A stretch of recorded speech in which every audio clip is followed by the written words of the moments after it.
आगे बढ़े और आपको बताएं, डीसी इस्लामाबाद इरफान नवाज मेमन का कहना है सदर के दस्तखत के बाद नए कानून के मुताबिक 40 शराइत के तहत जलसे की इजाजत होगी।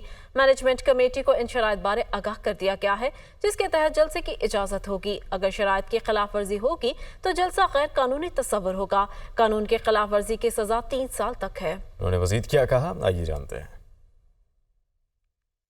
जो परमिशन दी गई है जी, वो अंडर 40 टर्म्स एंड कंडीशन दी गई है और उस मैनेजमेंट कमेटी को बिल्कुल वो बता दिया गया है, इन राइटिंग दे दिया गया है कि इन टर्म्स एंड कंडीशन पे आपको जलसे की परमिशन है। तो अगर इन टर्म्स एंड कंडीशन की वायलेशन होगी तो दिस जलसा will be considered as an unlawful assembly. और जब अनलॉफुल असेंबली होगी तो ये जो नया एक्ट आया है इसके सेक्शन 8 में बड़ा क्लियरली डिफाइंड है कि अनलॉफुल असेंबली की जो पनिशमेंट है वो अप टू 3 इयर्स है। वो चाहे कोई बंदा उसमें पार्टिसिपेट कर रहा है या कोई मैनेजमेंट कमेटी है, उन दोनों के खिलाफ इस कानून के तहत एक्शन लिया जा सकता है। जलसे का जो एनओसी दिया गया है उसमें क्लियर कट ये भी टर्म लिखी गई है कि at any point in time if the situation arises वो जलसे की परमिशन कैंसिल हो सकती है।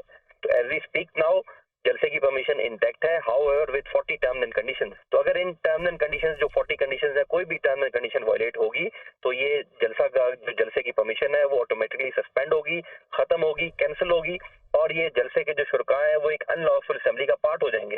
जब अनलॉफुल असेंबली होगी तो अगेन ये जो एक्ट नया आया है इसके सेक्शन 8 में बड़ा क्लियरली डिफाइंड है कि what action against the member who is participating in an unlawful assembly, तो उसके खिलाफ जो एक्शन लिया जा सकता है अप टू 3 इयर्स पनिशमेंट है और फर्स्ट क्लास मजिस्ट्रेट उसको ट्राई भी कर सकता है।